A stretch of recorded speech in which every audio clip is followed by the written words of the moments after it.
Guys, welcome back to the podcast, Sooo Aggressive. It's your host, Vanessa Johnston. Today I have an amazing guest, so funny, the super talented stand-up comedian, Gabby Lamb. Thank you so much. Hi, Queen. How are you? Hey, girl. I'm okay. How are you? I'm good. Love that. You're crushing it. Your stand-up is amazing. Thank you. I mean, how long have you been doing stand-up? You've been doing it for what? Like 4 years 4 in years. July. Oh, wow. My comedy anniversary, I'll be 4 years in June. Oh, shit. We should have like a comedy birthday party. Oh, my God. Cute. Yeah. I think my first open mic was in like May, and then my first show was in July. So you're counting shows. Yeah. I'm counting the first time I ever stepped on stage, which was June 15th. June 15th. 2015. Where was your first open mic? The first mic I did was West Side Comedy Theater. Wow. Yeah. Which for those who are listening it's a comedy club in Santa Monica. It's not like a shitty. I mean, It's a good room though. It's a good room. It's a hot room when it's full. But like a lot of open mics are like at a coffee place. Like this is like a legitimate comedy club, and it's 3 minutes. And I rehearsed my set for a month. Like I had a microphone and a speaker, and I got in front of my sister and our two dogs, and I was just like eating pussies hard, and got on stage. I was so nervous that like what I looked like was going to be a factor, that I dressed in a hoodie and sweatpants and with a hat. I wore a hat with a hoodie on top, and I went on stage like it was like Eminem from 8 Mile. Funny. And I just looked down. I was like, no one can know what I look like. And I just said my fucking 3 minutes, and it was so fast that no one had the opportunity to react. And then I was like, eating pussy, and then I just ran off stage, and I recorded my set. My sister was like, you should pause for laughter. And I was like, got it. That was my first mic. Wow. What was your first mic? Flappers. Yeah. Also a legitimate comedy club.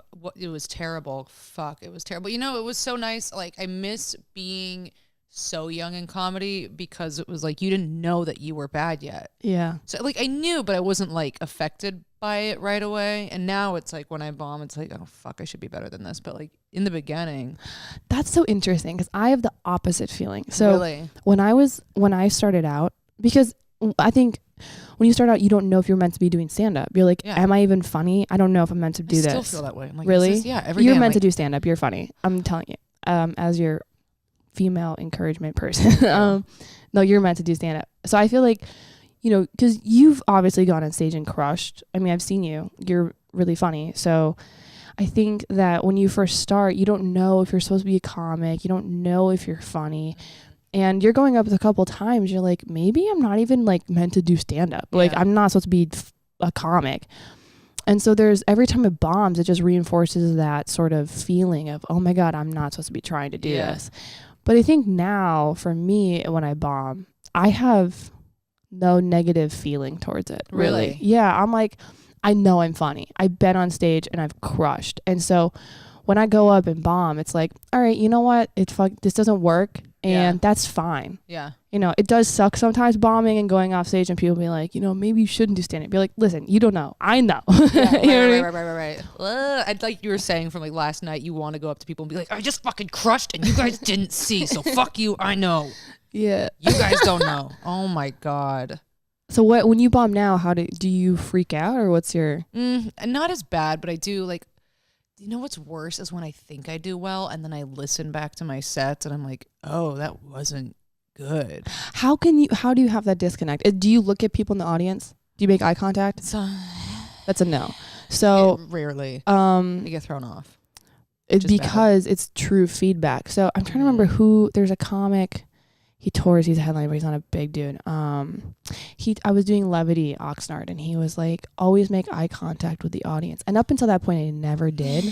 Because the reason why you feel that is because it's the true reaction. Yeah. Because here's the thing, when you're just going off audio, people can laugh, but you don't really know how they feel. Right. And the moment that you force yourself, there's sometimes where I don't want to look at the audience because I don't want to know. I don't want to know how I'm doing. I don't want to know. I just want to listen, but it's not true.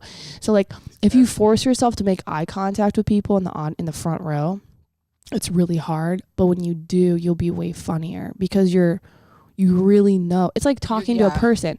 Like I'm talking to you. I know by looking at you, I'm like, okay, is she listening and does she understand? If I'm talking to you like this and I'm just going based off of your sounds, like it's not true feedback. Yeah. So once you start looking in the audience and making eye contact, then you'll really know. Fuck, that's that's a really good point. I went to theater school, and so like I have it ingrained in my head that like, you know, when you're on stage, you're just supposed to look over people's heads and like totally. And that's what I do when I'm on stage. I just like look past people. Ooh, and that makes it hard to connect. It does. And like I know what you mean, because I was an actor, and it's like you're not supposed to make eye contact with the crew. Yeah, not at all. You know what I mean? Yeah. You're meant to just live in this like weird fucking box thing. You're like, it's just, this is how everyone feels, and I think I know. You're supposed to go with your gut, but it is thing, because I've talked to a couple comics, because I toured Eric Griffin, and I was like, hey Griff, like do you make eye contact with the audience? He's like, yeah. I didn't know this was a thing. I didn't know until like last summer. Yeah. I was like, oh, I need to, it's fucking hard. It's scary. It's funny that you bring that up though, because I do think about that a lot, and I'm like, do people actually make eye contact with the audience? Or like, I feel like every time I do, I get nervous, and then I like lose my train of thought, and I'm like, but because it forces you to be real. Mm-hmm. That's when last summer when I started opening for Griffin was like a year and a half ago, while he was getting ready for his Showtime special, and I was opening for him, and I had I was a joke writer. I was like, you know, set up punchline, and I would write like 100 jokes a day, and I was very formulaic and no fat on anything. And I'd go up, and my jokes would be like punch, punch, punch, punch. Mm-hmm. And I was opening for Griffin, and Griffin was like, hey, I don't believe anything you say on stage. Oh, this was last year? Yeah, last March. He was like, I don't believe anything you say on stage. Nothing. And he said this to me. As I was walking on stage at Irvine Improv, sold out, like 500-600 people. As I was going through the curtain, he's like, hey, I don't believe anything you say on stage. Go and be honest for once. And I was like, cool. Thank you. Thank you so much. Thank you. And I went through the curtain. I was like, fuck, dude. And as a comic, if your whole career you spent time hiding behind punchlines, which is very easy as a comedian. Yeah. People think that writing jokes is hard. It's not. Like Chris D'Elia, people are like, oh, he doesn't have jokes. What Chris D'Elia does is way harder than just going up there and saying jokes. It's very easy to hide behind punchlines. Mm-hmm. It's like when you go up there and you have to be honest. Yeah. I made a rule. I promised myself last July, I was like, I'm never going to tell another lie on stage ever again. Yeah. Even if it makes it funny.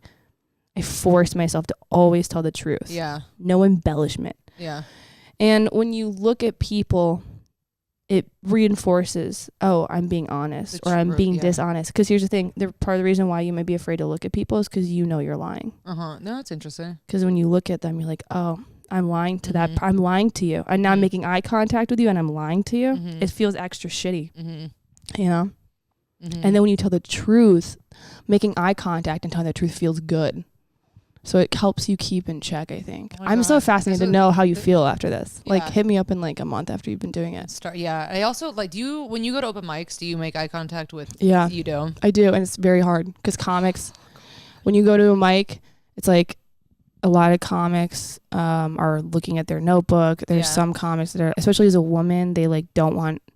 Yeah, they don't want to fucking listen to you. Yeah, I mean, I feel like you and I have both been doing stand-up for a while where we kind of have rapport with a lot of comedians. Yeah, so usually if I do a mic, like there's at least half the room is like shows respect. Yeah. But there's always like some comics that just moved here from, you know, like Boston or something that like doesn't view women as like comics or something. And then you have to look in the audience and the guy's just like looking at you like you don't belong on stage. And sometimes I'll get in fights at mics. I will be like, because while you're on stage. Oh yeah, that's so funny. Yeah, because I'm like, you piece of shit. I've made male comics walk out of open mics. That's so funny. I'm like, you piece of shit. Like, why are you here? Oh, she's bold. Yeah. Oh my, not me. I crumble. What? I do. Why? Because I'm very intimidated by people. Are you? Yeah, I'm still battling with a lot of my own like insecurities. So I feel like when I'm on stage still, I'm like, okay, so I guess I'll go fuck myself because you guys don't like me. I'm so sorry. Like I have to like push through that so hard. What are you insecure about as like a person? Oh God, the list goes on, girl. We have time. We have like an hour. So. I'm like afraid to move because I feel like my tits are gonna fall. I don't have any titties, but I'm afraid they're gonna fall. Okay, so that's your first insecurity. There's my first insecurity. You're just looking at your body first. You're like, where do I start? First of all, my fucking toes. First of all, my tits. Secondly, I don't know. Where do I start? I guess on stage, I have just a big fear of like rejection from people, which is why I got into stand up in the first place. Because I was just like, I want to battle stage fright. I want to like get over my insecurities of speaking in front of people. And so that's still, I feel like I'm still undoing that. But where do you think that fear where do you think that fear of rejection stems from? Like, who rejected you? Oh God, as a kid, so like deeply rooted in childhood and elementary school, and like, I'm a very slow learner, and so I was one of those kids that was like taken out of class to go like be one-on-one with a teacher because I fell behind so early. I should have been in like special education, probably. And so I think I have like really deep self-esteem issues ingrained in me from like childhood with that shit, which is being like a slow learner. Dude, never learned math. I can't fucking. Is it the numbers, or are you dyslexic, or? I don't know. I fell behind in math really. I blame everything on elementary school. All of my like deepest, everything. I'm like, I fell You're like, behind. Even my tits. I have small tits because I'm stupid. So, I don't know. I fell behind in math really, really, really early. And after that, I was like, I'm not learning anything anymore. And it like kind of stunted my growth. So you have a tendency when something doesn't come naturally to you immediately, you reject it. Yeah. Reject it. Shut You're down. like, oh, this isn't meant for me. I'm not going to try to overcome it. You just are like, all right. Mm-hmm. So the things the things you focus on are things that like naturally kind of work for you right away. Yeah. Yeah. And that's like something I need to, overcome, because that's just not how you can really function.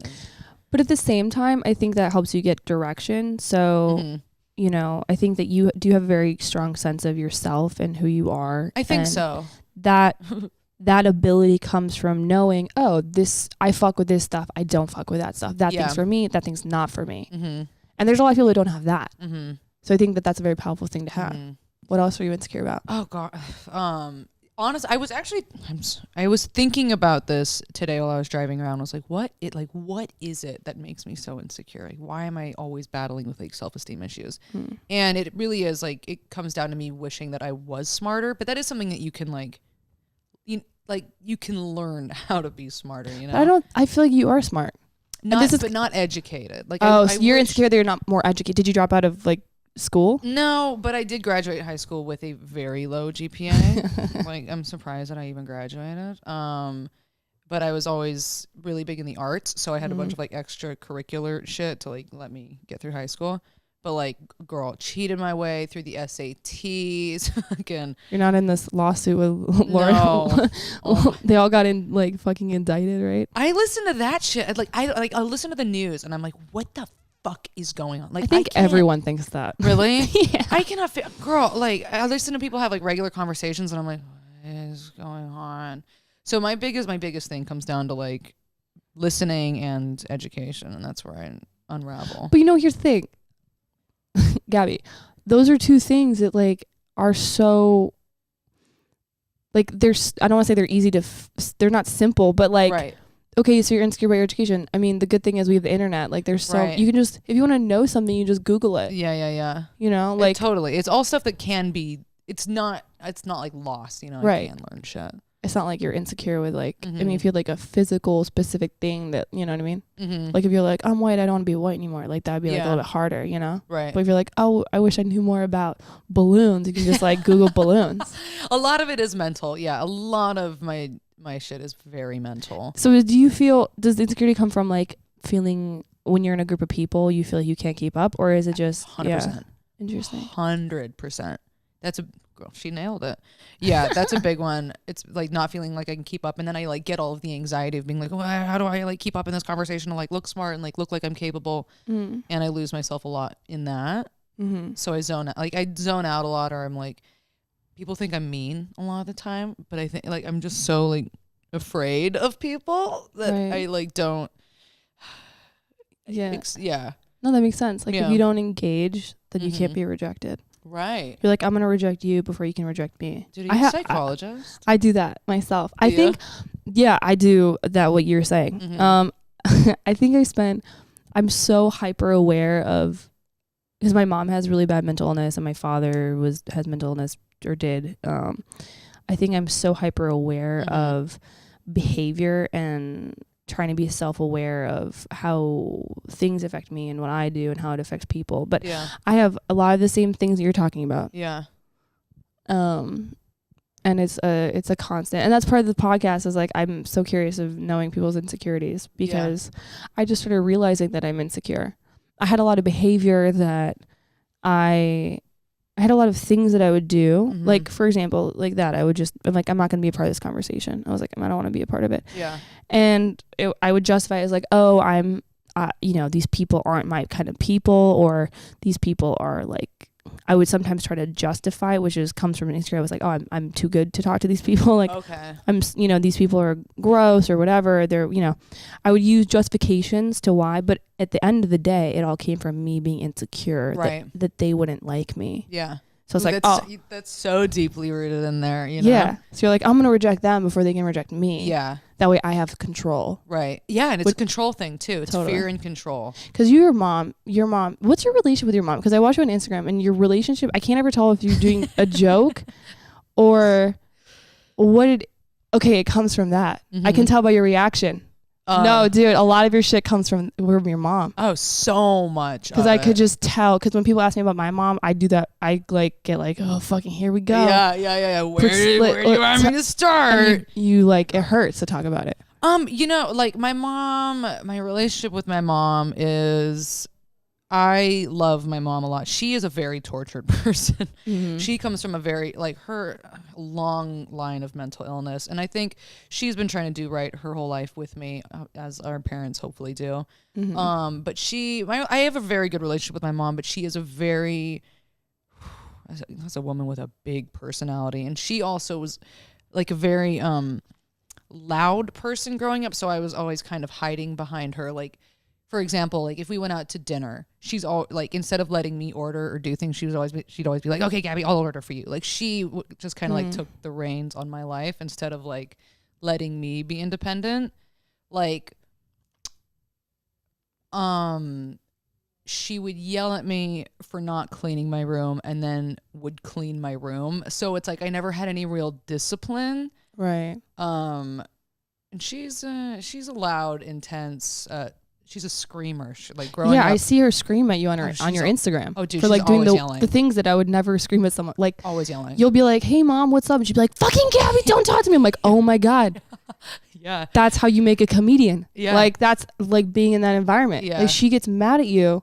Like that. For things that like you would she's bipolar. Like, I don't know if she's for sure bipolar. She's got she's never been diagnosed. She has to be. There's no way. I'm telling Gabby, like, she is. There's no way, because I see your Instagram video. Like, you do things that like the average person would not react to. Like, they'd be like, "Oh, silly," but she'll start screaming at you. And that's the kind of household I grew up in. And my dad is the polar opposite. She's definitely like, she's always been like on antidepressants and my whole life. She got really bad postpartum after I was born.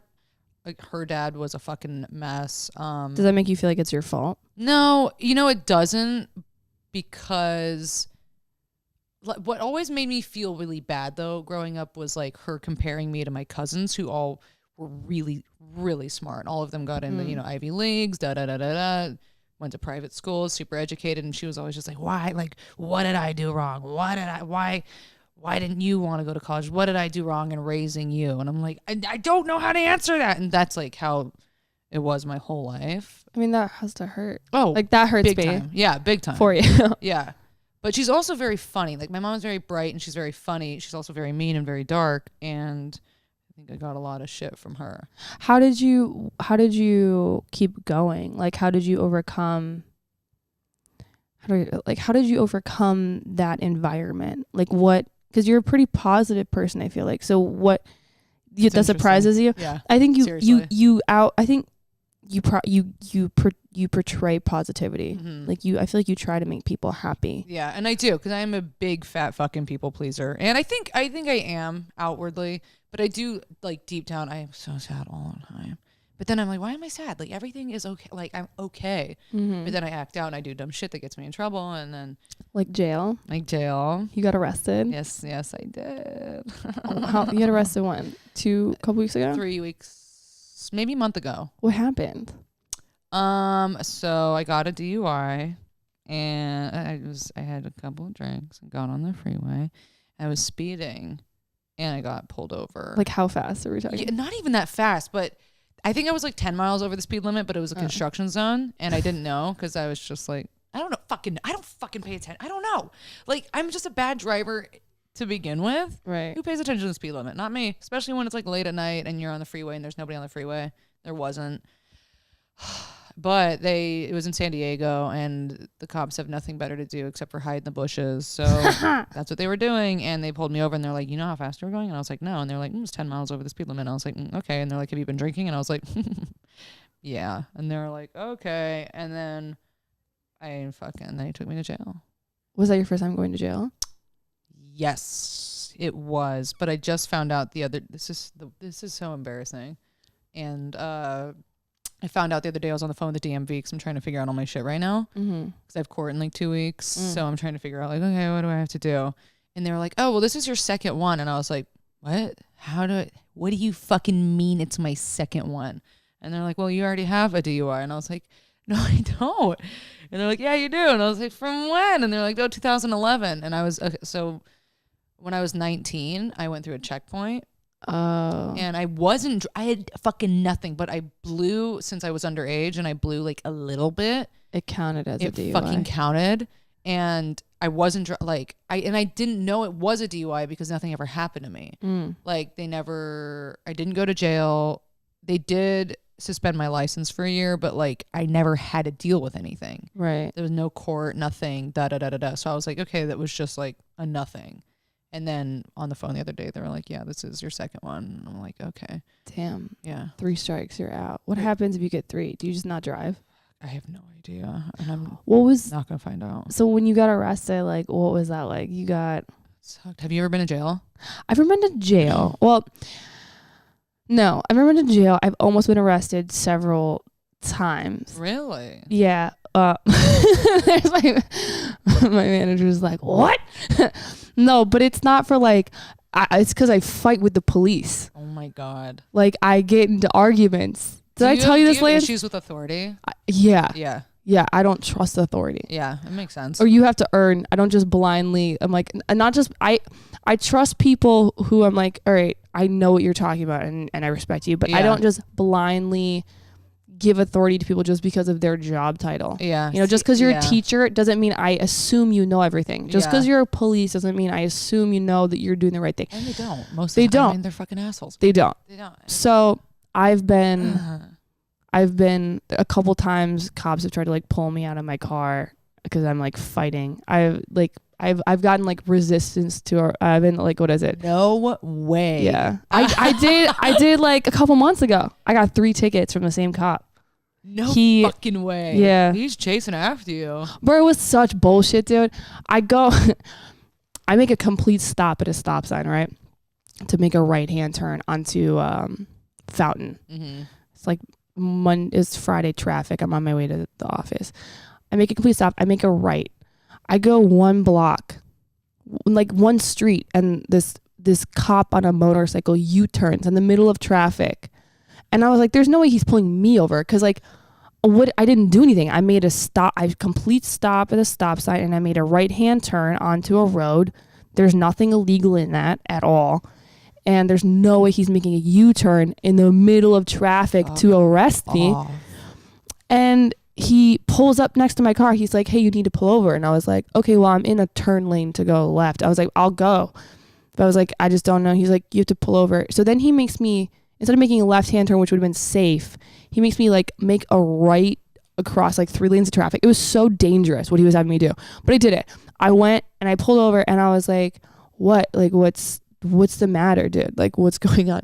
He's like, he's like, you made an aggressive right turn. I was like, that's not a thing. Like, that's not a law. Get a life. An aggressive right turn? I was like, what are you talking about? He's like, there were cars coming. And he's like, it could have been considered an unsafe distance. Like no one honked. I'm like, it's Friday traffic, like morning traffic. Like this is not a law. You can't give me a ticket because in your, and I was being a bitch. I was like, did you just move here from Ohio, dude? I was like, did you just roasting him? I did. I was like, did you just move here to LA?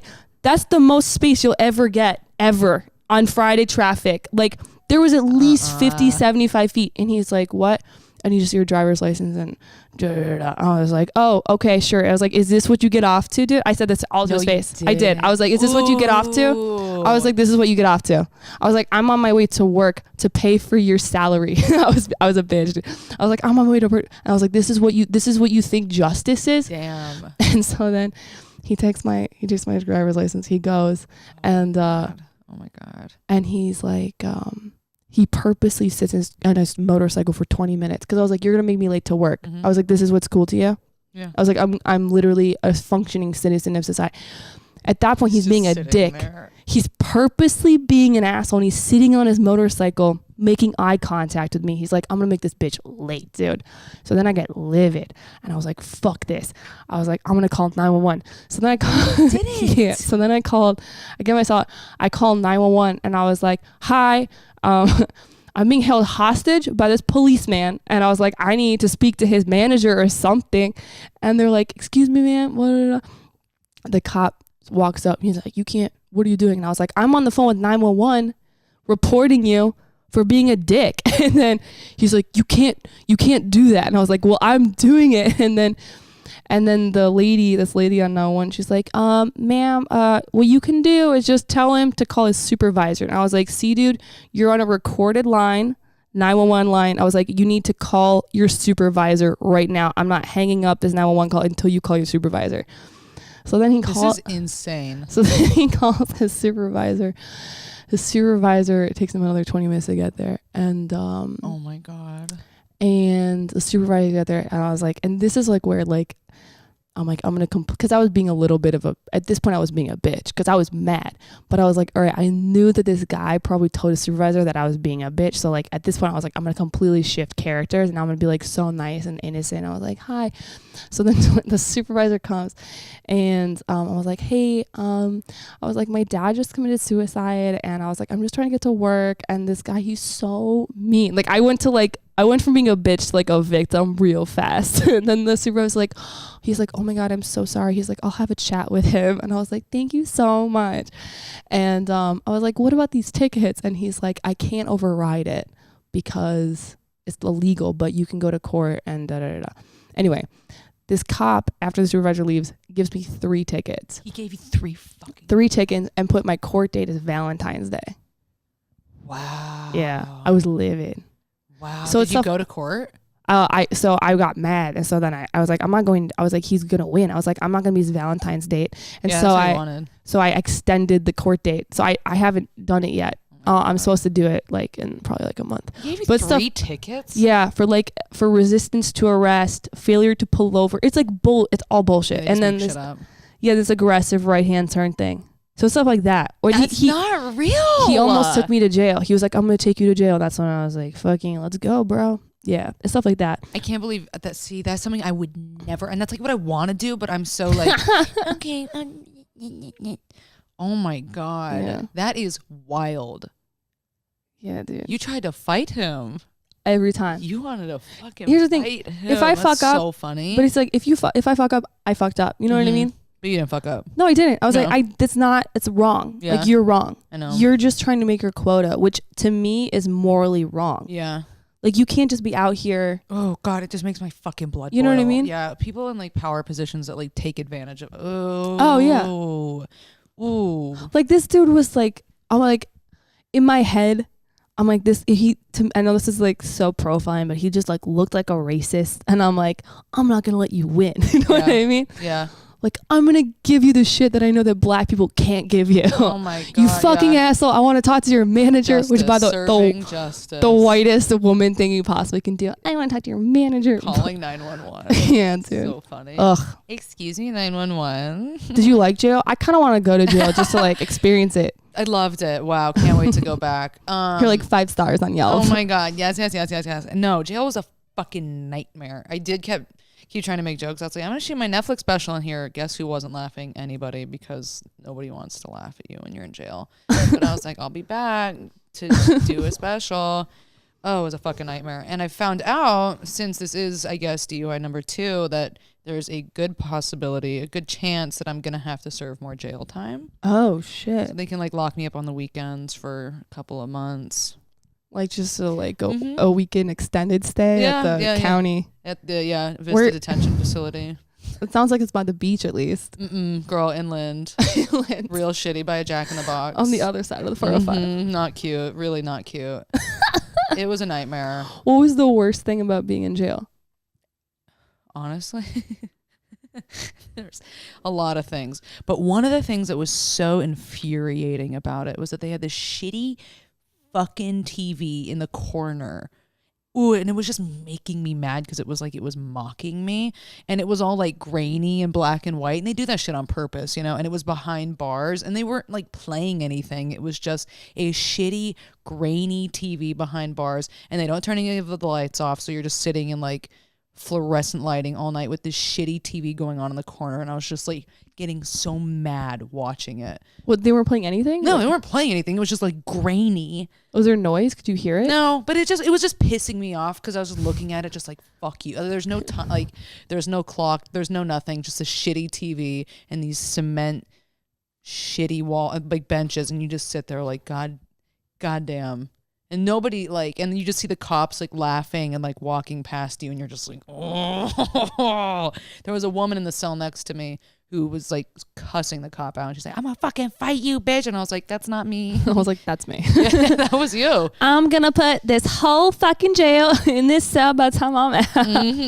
You were gonna fight. Fuck, dude. So you're just afraid? But yeah, I mean, I was like angry and afraid and like mad at myself, and then like I had to call my mom at 4 a.m. and be like, hi. And she's like, where the fuck are you? And I was like, jail, sweetie. And she was like, did you hurt anyone? And I was like, no. And she's like, are you hurt? And I was like, no. And she was like, don't do this again. And I was like, yeah, okay. Night. That's kind of a cool mom thing to do. She was so nice. Actually, my parents were very nice about it. One of the girls in my cell was like, my parents are going to kill me. This is like, I don't know what I'm going to do. Da, da, da, da, da. My parents didn't really care. They cared, but they were like, they more like felt bad for me. And they're like, you fucked up. And I was like, yeah. Yeah. And they helped you get out? No, my dad picked me up, but I had to like bail. I had to like post bail and like call a bail bonds company. And ugh. Yeah. That fucking sucks. It fucking sucks, dude. Did you make any friends in jail? Yeah, the girls that were in there were kind of cool. I'm gonna see them all at my court date. Really? So. Just like your Orange is New Black crew. Yeah, my crew. You're like, you guys are coming to my Netflix special taping. Yes, I said to them. One of the girls in there was there for her second DUI in the month, which was of the month. The month. Damn, dude. She didn't even have time to go to her first court date for the first one. That's awesome. I know. It's awesome. Fuck, dude. Yeah, it's gonna be rough, but you know, happens to a lot of people. So here we are. I've been trying to talk about it on stage, but it's also like, and I'm gonna keep talking about it, but it's hard to talk about without sounding like a piece of shit or like, because people, it's an embarrassing thing and people don't want to like talk about getting caught for drinking and driving. Yeah. And, you know, it ruins people's lives. But I'm gonna talk about it. I think it's good you talk about it. I think it's relatable, and I think someone who, like, I don't even drink, but to me it's fascinating. Do you not? I don't do anything. Really? I'm not sober. I just don't really do stuff. Good for you. Yeah. But I'm so fascinated by that. Yeah. Like, I don't, you know what I mean? I don't think one way or, I just don't do it because it's inflammatory. Yeah. I don't eat gluten. Yeah. You know what I mean? Because it's inflammatory. Yeah. So it's like, to me, it's not like, ugh. But, Yeah. I wish I was like that. I want to start doing mushrooms. Have you done mushrooms? Mm-hmm. How was it? Did you like it? I don't really like psychedelics that much. I did them a few months ago and went to an art museum, and that was fun. Okay. But other times that I've been on them, I don't know, dude. Like my mental, I don't think I'm strong enough for them. Like I thought one time I did shrooms and I thought that all of my friends were dead. They all fell asleep and I was like, they're all dead and I killed them and this is the end and this is me stuck in this hell for the rest of my life. And that was awful. And after I got out of it, I was like, why did I go there? Like, where is my brain? Well, that means that, because from what I understand, mushrooms kind of bring up your insecurities and stuff like that. So I mean that stems from something dark, but like that you're insecure about. Something, yeah. Like my best friend who I live with is always on shrooms, and she is like always having the time of her life. It has a great personality, and then every time I do shrooms, I feel like I get so like weird and like sad and dark. So I don't know. Well, because it's stuff you have to work out. Yeah. Like I've never done them. Just because my mom got schizophrenia from doing acid, and so I've been really super So I've been super afraid of doing any sort of psychedelic. So scary. Because I might have some like dormant thing. Yeah, right. Those are like the horror stories that you hear about drugs too. Is like somebody does acid once and then fucking has a mental breakdown and that's forever. Yeah. And then they're psycho. My therapist told me, she was like, your brain is too fragile for drugs. Like you cannot, like I'm afraid of what's going to happen to you. And you're I was like that's why I'm here, dog. Fucking fix me. Help me, sweetie. Yeah, dude. That's so scary. That's fucking crazy. Your doctor's like, hey, you're not mentally strong enough to do drugs. You're like, straight up. Because I was like, I just went on a coke bender. And she was like, you're not strong enough for that. Like your brain is not equipped for these drugs. And I was like, wow. Okay. Was this before or after the DUI? This is way before. And you're like, hey, what's up? Funny talking to you. So who's got coke? Let's go out tonight. And that's the other thing that scares me about myself is that I do shit like that. Like it'll sink in for a second, and then like 3 days later, I'm like, I'm good. Let's party. And like, I can't be like that anymore. Have you done ayahuasca? No. So I have you? No, but I'm planning a trip. Are you gonna do like the Peru trip? Nothing. Yeah, I want to do Peru. I want to go to Peru end of this year and do a retreat. And people fucking love it. Yeah, I heard like some people go, they do it like once, but a lot of these places you have you go to a center and there's a shaman. It's basically like a shaman's church, and then they have rooms that you stay in, and you do it. There's a retreat, so it's like 10 days, and you do it almost every night. So you do ayahuasca almost every night.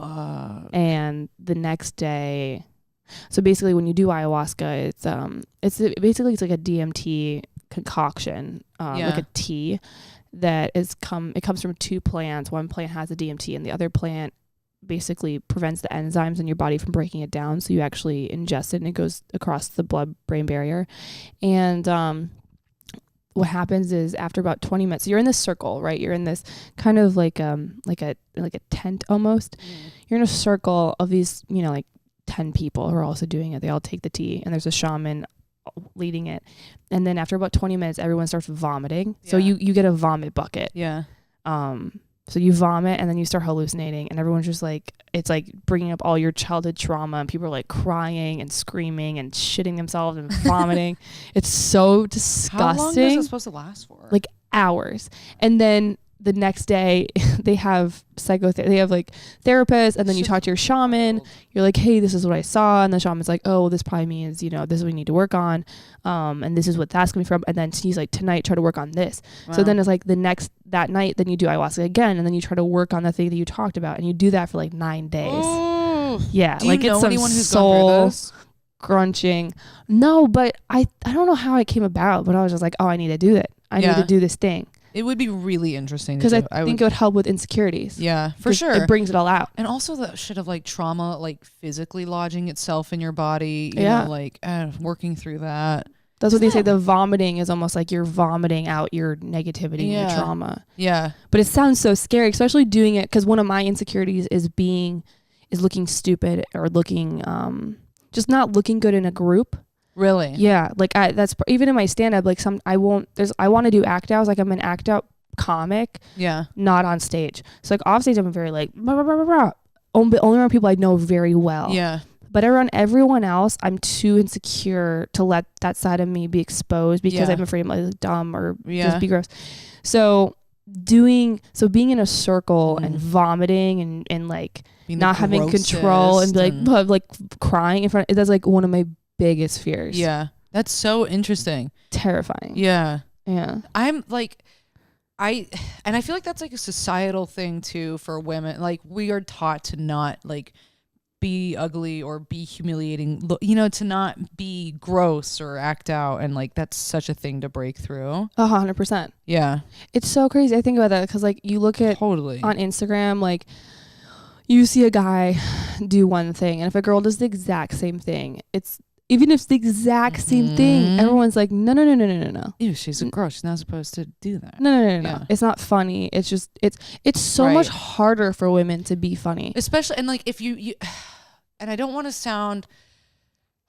It's harder to get away. I feel like it's harder to get away with being like making yourself ugly if you're pretty. Like if girls aren't like super attractive and they're like acting like gross, people are like, it's funnier because she's not hot. But then like when a hot girl does it, they're like, ew, like she's hot, she's not supposed to. And I don't mean to sound like shitty with that. But it's true. But it's because you're not doing what they think you're meant to be. Right. That's like everybody else's expectations. Oh, she's a hot girl. She's on this planet for her to be beautiful for me. Yeah, right. And you're not gonna be beautiful. You're not doing your job for us. Yeah. Like it's a very selfish thing. It's crazy because like, and then I've like tried to explain this to a lot of guys and they still play the thing of like, well, that's just not true. And I'm like, no, but it is, like, and because we know what it feels like because we're the women experiencing it. Yeah. So a lot of times when this conversation comes up with men, I just sit it out and I'm like, you know what? You guys can just,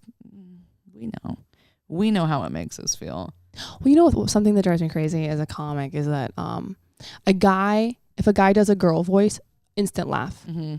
If a guy's like, me, everyone's like, oh my God, he's brave. He can act like a woman and it's funny. Yeah. But as a girl, when you do a man voice, it's not, I feel like it's not funny. Yeah. Or it's weird. Do you ever do a man voice on stage? All the time. Does it work? I'm just starting to, and if maybe I feel weird doing it, but do you feel like it works when you do a man voice on stage? You know, it's never actually something I've really thought about. I have gotten like, I had a bit that Laugh Factory posted and Laugh Factory posted, and it's about like this guy that I was dating that like calls me dude, and I like do an act out of him like calling me dude, and in the comments people are going off. They're like, oh, another like impression of a girl trying to act like a guy and like doing the whole dude thing, and they really fucking come for you when you do.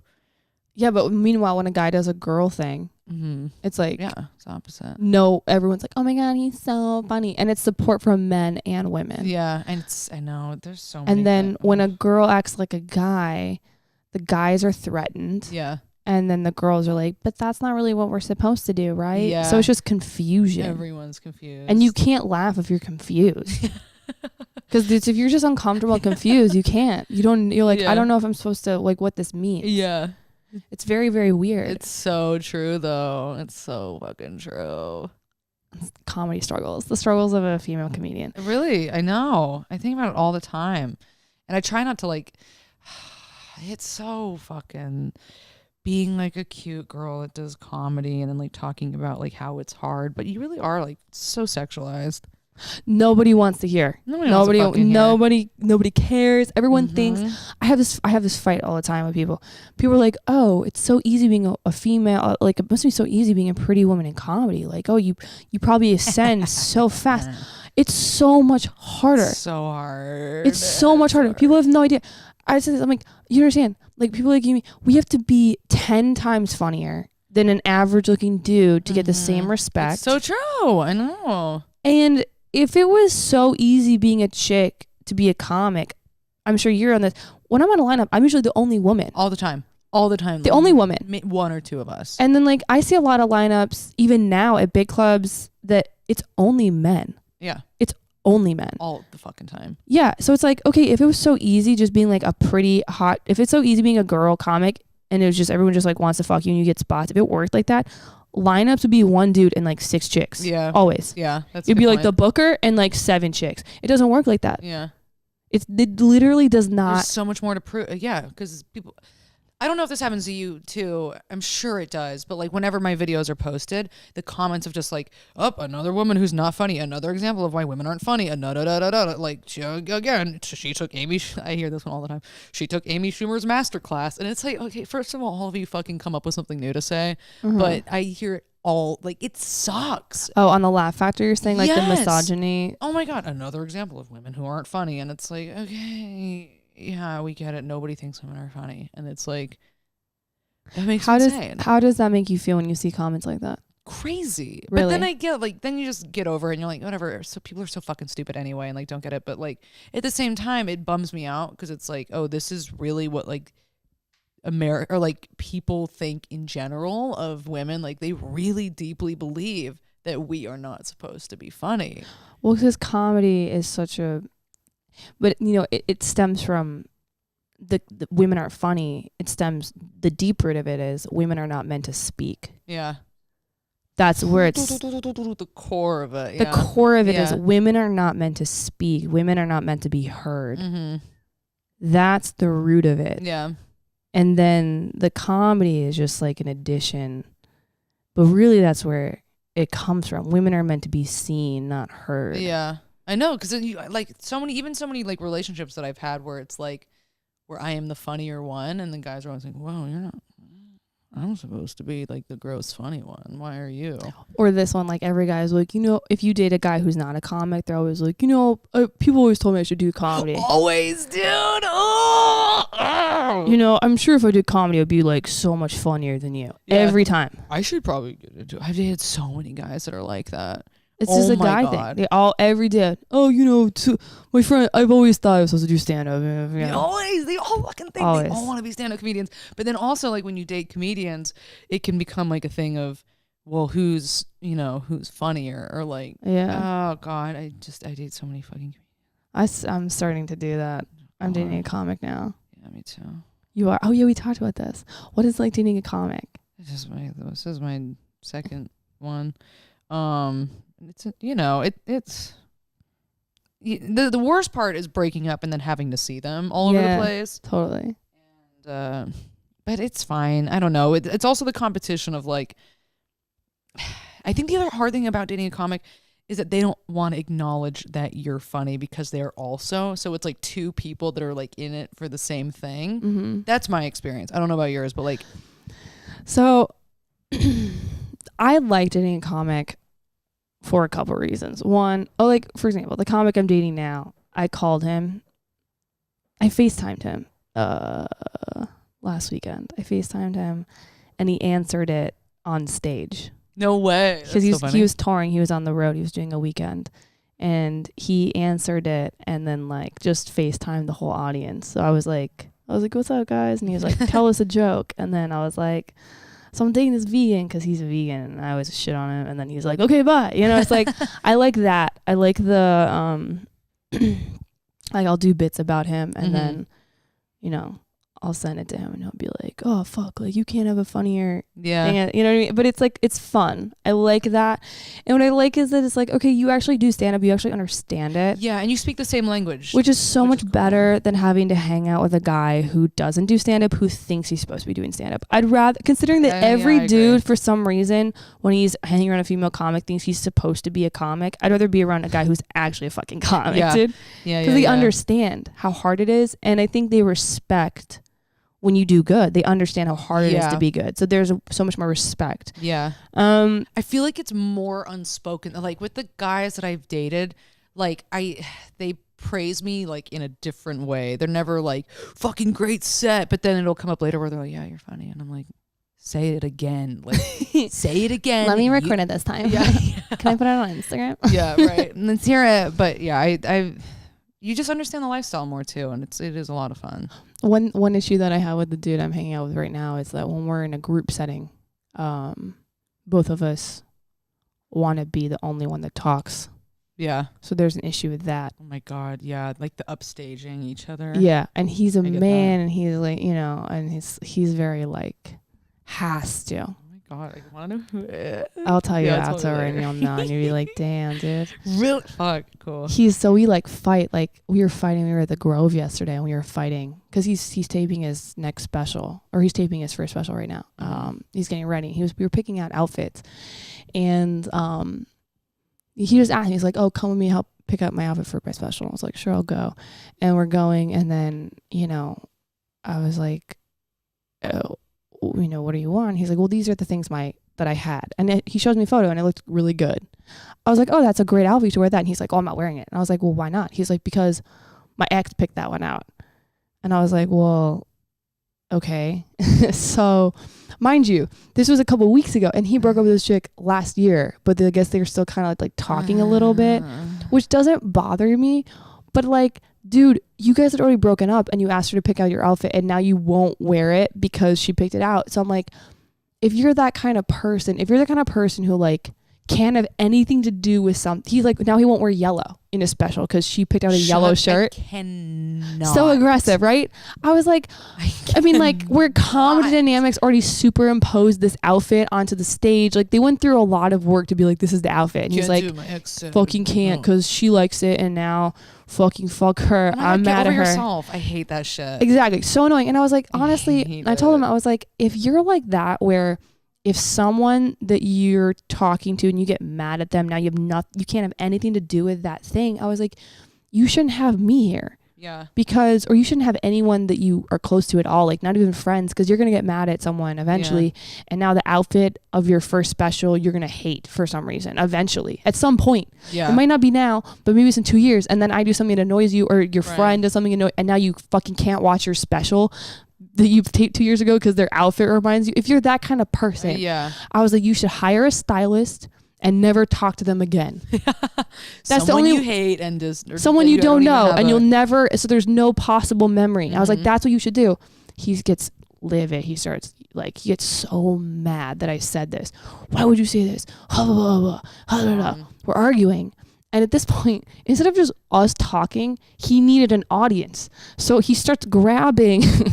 He starts grabbing people that work at the store, and he's like making them go in a circle. Oh my God. And like he's like, let me tell you something. If you made a mistake, this is how he phrased this story, right? This is how he phrased the story to the group of the people. He's like, listen, let me tell you something. If you made a mistake, and then someone you cared about was like, hey, what you did was dumb, how would you feel? And I was like, they're like, well, yeah, I guess that would be pretty shitty. I'm like, that's not even the story. He's like, yeah, it'd be pretty insulting, right? If someone told you that you did something that was dumb and that reminded you of again. And I was like, oh my God. And then he had this whole, oh my God. And we were in Apple, and he just had all the employees of Apple like listening, which by the way, they're so busy. You know what I mean? It was so ridiculous. That's so it's stuff so like that. Funny. It's stuff like that annoys me. That's like, why? So funny. Why do you need an audience to agree with? He needed an audience to agree to validate his reality. So fucking funny. So stuff like that annoys me. Come in and then he runs like his half hour on them. That's what made me so annoyed. Because then I couldn't. So then it was like, okay, so then technically I should have went and did like my story. But I knew if I did that, he would just get mad. So I just had to back down and just let him do his little speech, get his little applause, and then be like, all right, do you feel better? I'm wrong. You're right. Good. We won't wear what your ex told you that she liked. Okay. Yeah. Well, I'm sorry, dude. Fuck her. I'll walk behind you into the store so you feel like a man again. So sorry. I have some sandwiches. Do you want one? Ugh. Oh my God. So ridiculous. That's so funny. Yeah, dude. Getting everybody to weigh in on it. Ugh. We have this game, this red flag game that we have. What's the company called again? Skybound. Skybound. Skybound. So guys, sponsor us. Once I say your name right. So basically what we're gonna do is we pull 3 white flags. We're gonna decide if we wanted to date this person. Okay. So we're gonna pull 3 white flags. These are the positive things about this person, and then we're gonna pull 1 red flag. Okay. All right. So I'll go first. Okay. So all right, his white flag. You'll never have to work while you date them. Okay. So that's a white flag. Love that. He's completely blind to all of your flaws. Perfect. You literally will not age while you date them. Yes, this is my man. Okay, the red flag. Open mouth kisses their pets.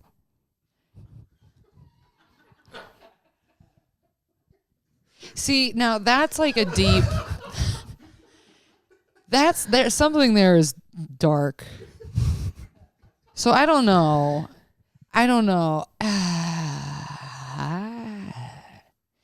What kind of pets?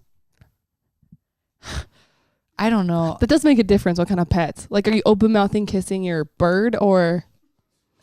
Cause like I do that. I did that with my bird. You have a bird? I used to. It would like tongue kiss me. I thought it was funny. Like I would like put its tongue out and then, but birds' tongues look so ugly. Yeah, they look like worms. Like they look like little worms. But he would like, like this little thing. If it's like his dog and he's like, yeah, I don't know. Because now I'm thinking about myself and I'm like, I kiss my cats on the mouth. But do you open mouth kiss them? I don't like go in for it. I kiss them on the mouth and I tell them they're beautiful. That's good. They need to hear it. They do. You know what? If I'm not gonna age, if you literally will not age, yeah, fuck it. I can deal with it. I can deal with that. You can do the open mouth Yeah, kissing? that's, you know what? Fuck it. Okay. Who am I to judge? All And right. then he fucks his dog. He fucks his dog. You're like, sorry, this is the price I pay for never having to age or work or. Not setting a boundary. I feel like I would turn a blind eye. You're like, all right, fine, just fine, fuck the dog. It's fine. as long as the dog likes it. Yeah. If it's consensual, fine. All right, your turn. Okay. White flag. Okay. Owns a time machine. Owns a time machine. All right, I'm in no matter what. Fucking cool. I'm in no matter what. I don't care about anything else. Yes. Oh, his cum cures AIDS and cancer. I don't like that, Okay. but fine. And it's a white flag too. I have a problem with a lot of these white flags. Okay. Do you just because you don't want him? Just I don't want him like out. I don't want him out here like distributing his cum. That makes sense. What if he doesn't Like you're feeding his cum to children? Like you were just slurping Like up cum spoon-feeding in it? children's hospitals? He's curing AIDS and cancer, girl. He's a professional chef and he cooks with his cum to cure AIDS and cancer. All right. Red flag. Red flag. Okay. Oh yeah. I was like, what? That's not a red flag. Jerks off to pictures of your family. Jerks off to pictures of your Damn, this one's hard. This one's a hard. Professional chef and owns a time machines are really two strong positives in my. And like current, like what kind of pictures of your family? Yeah. Because No, if it's like your mom when she's young and hot, you're like, okay. Yeah, but is it your whole family? Like Is it a your family whole photo? Yeah. Like, is he just curing cancer on my whole family? Yeah, right. Jerks off. Yeah, pictures of your family, like the family portrait. Like the family portrait, jerks off on them. Oh man, this one's hard. I feel like yes, just because of the time machine. The time machine really got you. I would take the time machine and find another person. That's pretty okay. Yeah. I would take the time machine and find the place in his life when he decided to start jerking off to family members. Like what age when I had to intercept him at 5 years old to fix this. Mm-hmm. Yeah. Wow. Okay. Yeah. Very thoughtful. Proactive. I like that. Okay. So we're going yes on him. I think we're gonna Cool. go We've yes. got a win and a win. We got a win. All right, let's do this. All right, won a Pulitzer Prize for their dirty talk. That's ew. Is that a good? Okay. It's a good flag. Rodeo champion. Both of these are red flags. Genius level IQ. Yeah, but he's also a rodeo champion. And you know what? That makes me mad. Like, you have a genius level IQ, but I guess it would make sense. You got a Pulitzer Prize for dirty talk. Like, it's so smart. It's so Your smart. dirty talk is so ingenious that people are giving you prizes. Wow. Okay. Great. I wish I would be in that room.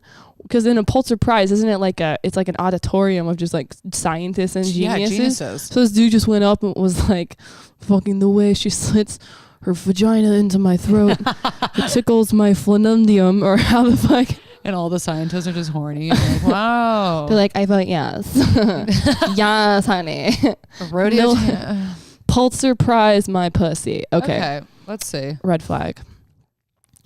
Regularly hosts tea parties for dolls. I'm gonna have to say no, dude. I'm gonna have to say a real no on that. Hard pass on all of that. Can you fucking imagine, dude, coming home to your boyfriend? He's like, it's my tea time. It's my tea time with my friends, and they're just, oh my god, no.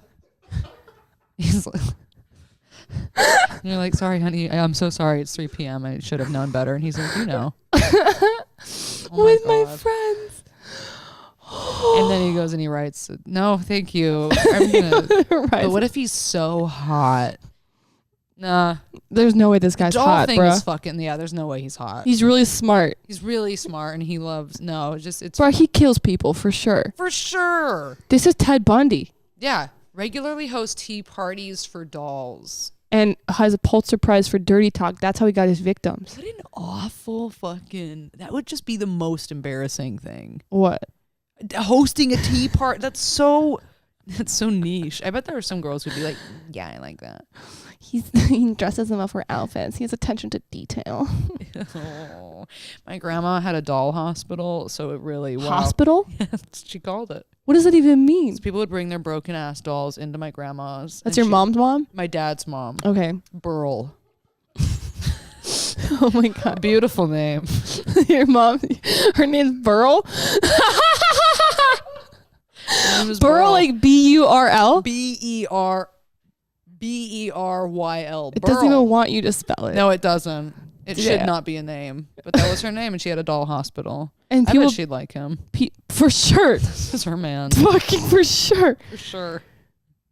Yeah. Yeah, dude. She always had like doll parts around her house. Oh my god.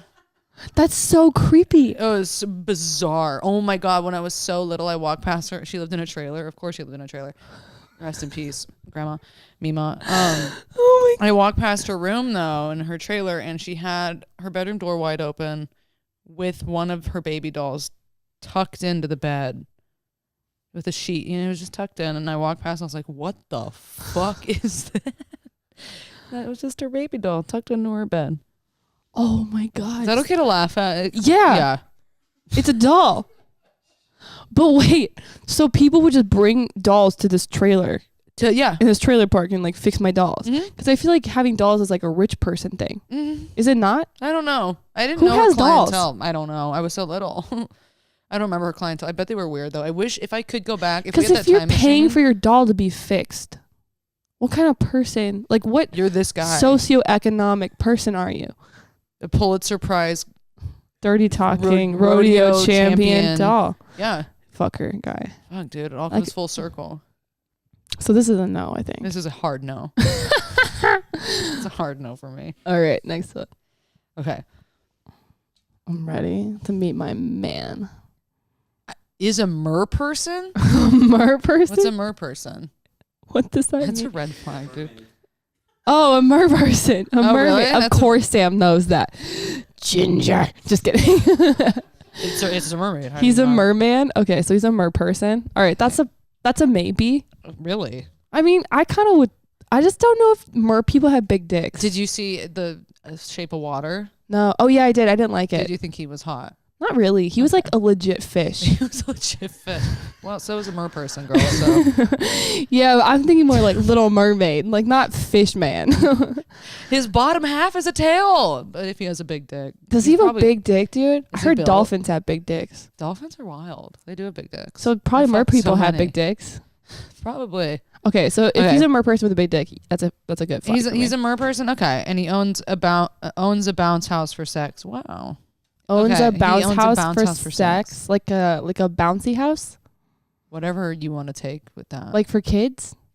This is dark. And you just fucking it. You just fucking it. So you're just it's basically an air mattress, but everywhere. Who wrote this and was you're like, fucking on an things. You're fucking on an air mattress, but it's just all over the place.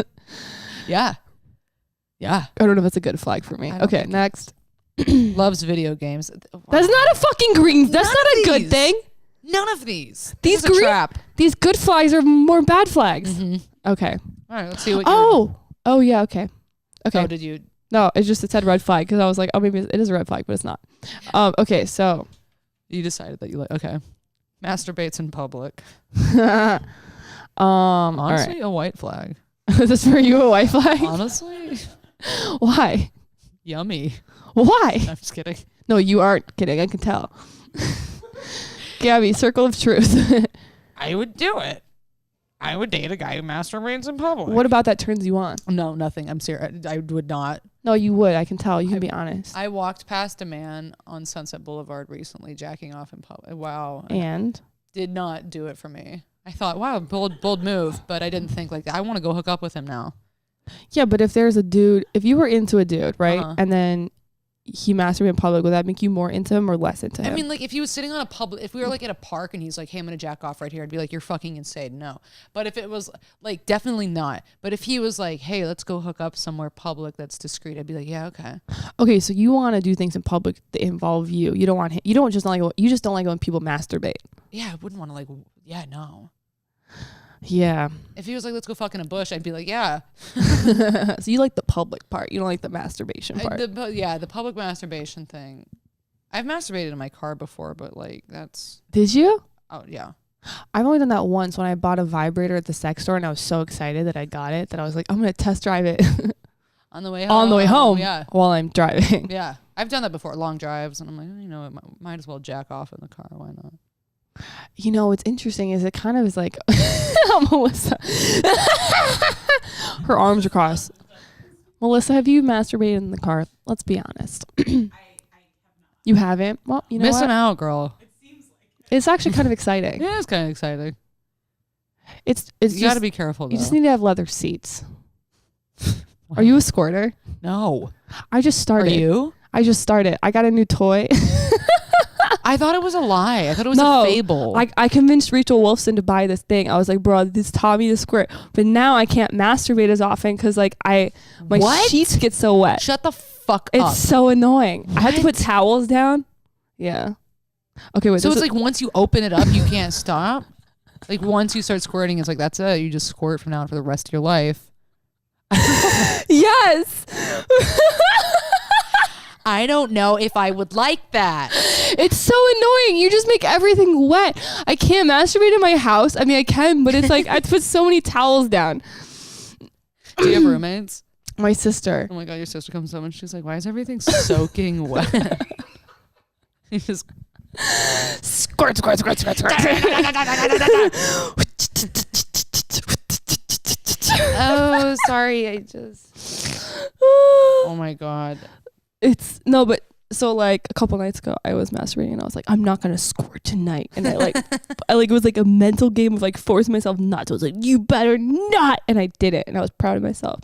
But it's kind of like I think it's good for you.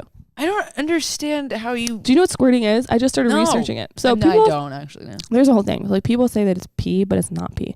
What it is that it's female ejaculation. So the chemical, because people were like, oh, it's just pee, your face.